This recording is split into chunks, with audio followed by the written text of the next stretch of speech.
श्रीमद्भगवद गीता हिंदुओं के पवित्रतम ग्रंथों में से एक है।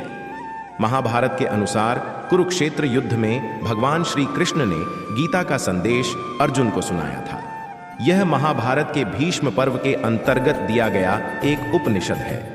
भगवद गीता में एकेश्वरवाद, कर्म योग, ज्ञान योग, भक्ति योग की बहुत सुंदर ढंग से चर्चा हुई है। श्रीमद्भगवद गीता की पृष्ठभूमि महाभारत का युद्ध है। जिस प्रकार एक सामान्य मनुष्य अपने जीवन की समस्याओं में उलझकर किंकर्तव्य विमूढ़ हो जाता है और जीवन की समस्याओं से लड्ढने की बजाय उससे भागने का मन बना लेता है, उसी प्रकार अर्जुन, जो महाभारत के महानायक थे, अपने सामने आने वाली समस्याओं से भयभीत होकर जीवन और क्षत्रिय धर्म से निराश हो गए थे। अर्जुन की तरह ही हम सभी कभी कभी अनिश्चय की स्थिति में या तो हताश हो जाते हैं और या फिर अपनी समस्याओं से विचलित होकर, इसीलिए भगवान श्री कृष्ण ने जन सामान्य के लिए कर्तव्यनिष्ठ मार्ग को इंगित करने के लिए इस महाज्ञान को गीता के माध्यम से प्रस्तुत किया है। हम सभी 18 अध्याय आपके लिए संस्कृत श्लोकों के सरल हिंदी अनुवाद के साथ आपके लिए प्रकाशित कर रहे हैं ताकि आप इसे आसानी से पारेच सकें।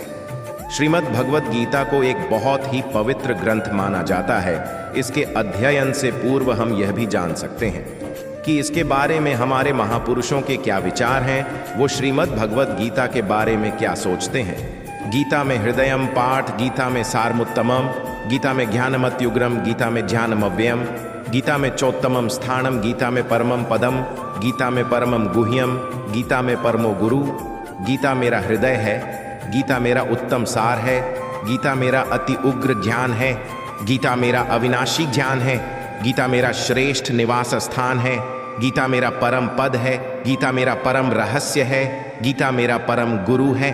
गीता सुगीता कर्तव्य किमन्य शास्त्र विस्तरे या स्वयं पद्मनाभस्य मुख पद्माद्विनिः सृता, जो अपने आप श्री विष्णु भगवान के मुख कमल से निकली हुई है, वह गीता अच्छी तरह कंठस्थ करना चाहिए। अन्य शास्त्रों के विस्तार से क्या लाभ। गेयम गीता नाम सहस्रम ध्येयम श्रीपति रूपम जस्रम नेयम सज्जन संगे चित्तम देयम दीन जनाय च वित्तम। गाने योग्य गीता तो श्री गीता का और श्री विष्णु सहस्र नाम का गान है। धरने योग्य तो श्री विष्णु भगवान का ध्यान है। चित्त तो सज्जनों के संग पिरोने योग्य है और वित्त तो दीन दुखियों को देने योग्य है। गीता में वेदों के तीनों कांड स्पष्ट किए गए हैं, अतः वह मूर्तिमान वेद रूप हैं और उदारता में तो वह वेद से भी अधिक है। अगर कोई दूसरों को गीता ग्रंथ देता है तो जानो कि उसने लोगों के लिए मोक्ष सुख का सदाव्रत खोला है। गीता रूपी माता से मनुष्य रूपी बच्चे वियुक्त होकर भटक रहे हैं, अतः उनका मिलन कराना यह तो सर्व सज्जनों का मुख्य धर्म है। श्रीमद् भगवद गीता उपनिषद रूपी बगीचों में से चुने हुए आध्यात्मिक सत्य रूपी पुष्पों से गूंथा हुआ पुष्पगुच्छ है। इस अद्भुत ग्रंथ के 18 छोटे अध्यायों में इतना सारा सत्य, इतना सारा ज्ञान और इतने सारे उच्च गंभीर और सात्विक विचार भरे हुए हैं कि वे मनुष्य को निम्न से निम्न दशा में से उठाकर देवता के स्थान पर बिठाने की शक्ति रखते हैं। वे पुरुष तथा स्त्रियां बहुत भाग्यशाली हैं जिनको इस संसार के अंधकार से भरे हुए संकरे मार्गों में प्रकाश देने वाला यह छोटा सा लेकिन अखूट तेल से भरा हुआ धर्म प्रदीप प्राप्त हुआ है। एक बार मैंने अपना अंतिम समय नजदीक आया हुआ महसूस किया, तब गीता मेरे लिए अत्यंत आश्वासन रूप बनी थी। मैं जब जब बहुत भारी मुसीबतों से घिर जाता हूँ, तब तब मैं गीता माता के पास दौड़कर पहुंच जाता हूँ, और गीता माता में से मुझे समाधान न मिला हो, ऐसा कभी नहीं हुआ है। जीवन के सर्वांगीण विकास के लिए गीता ग्रंथ अद्भुत है। विश्व की 578 भाषाओं में गीता का अनुवाद हो चुका है। हर भाषा में कई चिंतकों, विद्वानों और भक्तों ने मीमांसाएं की हैं और अभी भी हो रही हैं, होती रहेंगी, क्योंकि इस ग्रंथ में सब देशों, जातियों, पंथों के तमाम मनुष्यों के कल्याण की अलौकिक सामग्री भरी हुई है। अतः हम सबको गीता ज्ञान में अवगाहन करना चाहिए। भोग, मोक्ष, निर्लेपता, निर्भयता आदि तमाम दिव्य गुणों का विकास करने वाला यह गीता ग्रंथ विश्व में अद्वितीय है।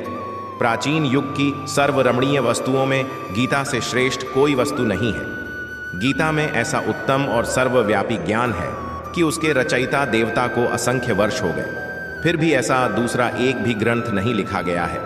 थॉरो के शिष्य अमेरिका के सुप्रसिद्ध साहित्यकार एमरसन को भी गीता के लिए अद्भुत आदर था। सर्वभूतेषु चात्मानं सर्वभूतानि चात्मनि, यह श्लोक पढ़ते समय वह नाच उठता था। बाइबल का मैंने यथार्थ अभ्यास किया है। उसमें जो दिव्य ज्ञान लिखा है वह केवल गीता के उद्धरण के रूप में है।